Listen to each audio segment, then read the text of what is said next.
नमस्कार दोस्तों, स्वागत है आपको अपने यूट्यूब चैनल अंकित कोचिंग सेंटर में। और आज के इस वीडियो में देखिए आप लोग का जो है 17, 24, 25 का जो आप लोग का मॉडल प्रश्न पत्र जो अभी क्लास 11th के लिए जो जारी किया गया है उसका हम लोग जो है इस वीडियो में सब्जेक्ट ज्योग्राफी का सॉल्यूशन देखेंगे। देखिए आप लोग को टाइम 1 घंटा मिलेगा और फुल मार्क्स आप लोग का 40 रहेगा। ठीक है, देखिए ये आप लोग का कुछ जनरल इंस्ट्रक्शंस दिया हुआ है, आप लोग पढ़ सकते हैं।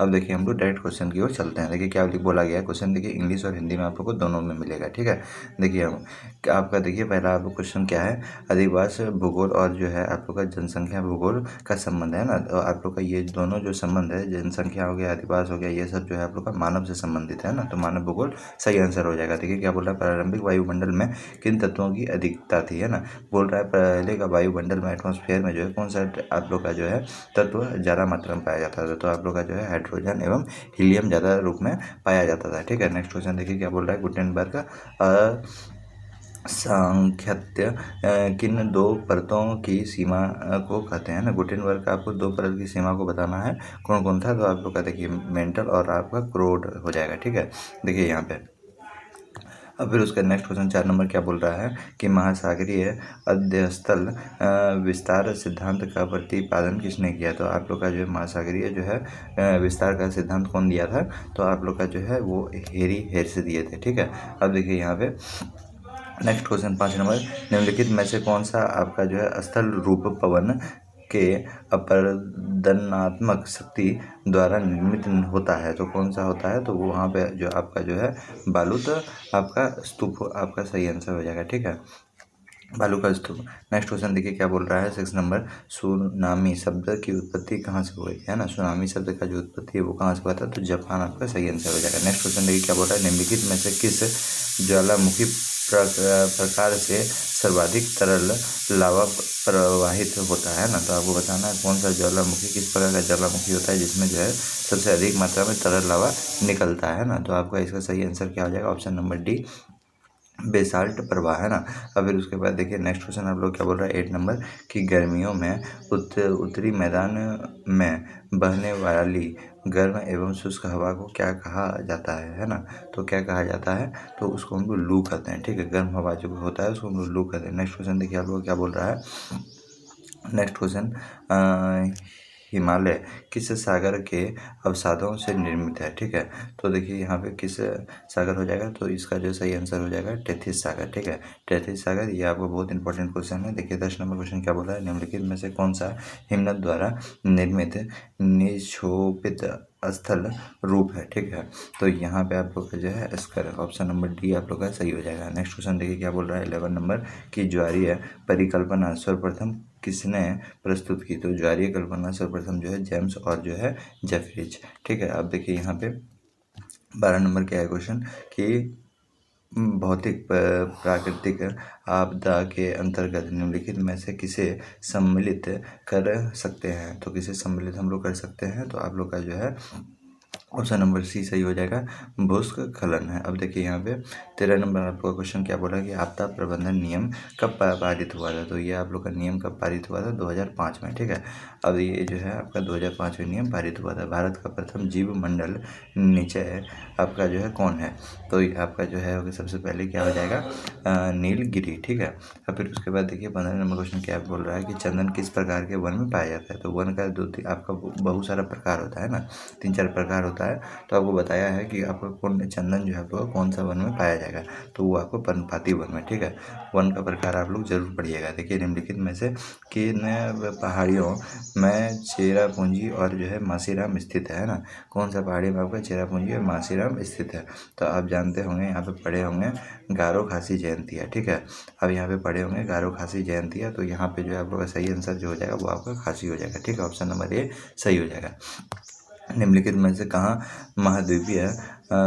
महाद्वीपीयता अनुभव की जाती है ना।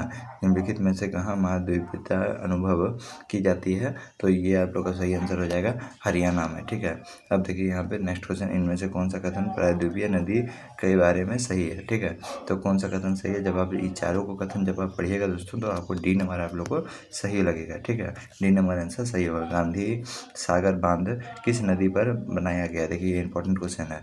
ठीक है, तो आपको बताना है कि बांध जो है किस नदी पे बनाया गया, तो चंबल नदी पे। ठीक है, अब देखिए 20 नंबर क्वेश्चन क्या बोल रहा है, भारत में कोयला उत्पादन करने वाला संरचना कौन सा है, ठीक है। तो आपका जो है सही आंसर क्या हो जाएगा, आपका धारवाड़ा है ना, ऑप्शन नंबर ए सही हो जाएगा। अब देखिए यहाँ पे 21 नंबर क्वेश्चन क्या बोल रहा है, महाराष्ट्र पश्चिम घाट को किस नाम से जाना जाता है, ठीक है। तो आपको किस नाम से जाना जाएगा, वो आप लोग का जो है सह्याद्री है, ऑप्शन नंबर ए सही हो जाएगा। अब नेक्स्ट क्वेश्चन देखिए, हिमालय निम्नलिखित में से किसका उदाहरण है, हिमालय निम्नलिखित में से किसका उदाहरण है, तो नवीन वलिन आपका पर्वतमाला का, ऑप्शन नंबर ए आपका इसमें भी सही होगा। अब देखिए यहाँ पे नेक्स्ट क्वेश्चन 23 नंबर आप लोग का, पाक जल डमरू मध्य किन के बीच स्थित है, ठीक है। तो ये किन के बीच स्थित है, तो ऑप्शन नंबर बी आपका सही हो जाएगा, मान की खाड़ी और बंगाल की खाड़ी में, है ना। अब देखिए इंदिरा गांधी नेशनल पार्क कहाँ स्थित है, इंदिरा गांधी नेशनल पार्क कहाँ स्थित है, तो पश्चिमी घाट में, ठीक है। अब देखिए यहाँ पे तरंगों में जल की गति होती है, तो तरंग जब होता है, जब भी पानी में जब तरंग आता है तो वो आपका गोलाकार हो जाता है ना, पानी गोल गोल घूमने लगता है। अब देखिए यहाँ पे बता रहा है सागर जल की औसत लवणता कितनी होती है, तो सागरीय जल का जो औसत लवणता होता है वो आप लोग का कितना होगा कि 35 है ना, 35 ppt होता है, ठीक है। अब फिर उसके बाद पूछ रहा है 27 नंबर कि उच्चतम लवणता वाला वन वान झील है ना, वान झील, ये देखिए वान झील किस देश में पाया जाता है, तो वान झील आप लोग का किस देश में पाया जाता है, तो तुर्की में पाया जाता है, ठीक है। नेक्स्ट देखिए आप लोग का 28 नंबर कि आपका क्योटो प्रोटोकॉल की उद्घोषणा कब की थी, है ना। तो इसका उद्घोषणा आपका 1997 में हुआ था। निम्नलिखित में से कहाँ सबसे लंबा दिन और रात होता है ना, तो ध्रुव में होता है, ठीक है। ध्रुव में एज ए सेंटर में आप लोग का जो है वहाँ पे आप लोग का सबसे लंबा दिन और रात होता है। देखिए यहाँ पे संतृप्त वायु किन देश में संतृप्त नहीं रहती है ना, तो कब नहीं रहेगी, तो कारण आपको बताना है कब नहीं रहेगा।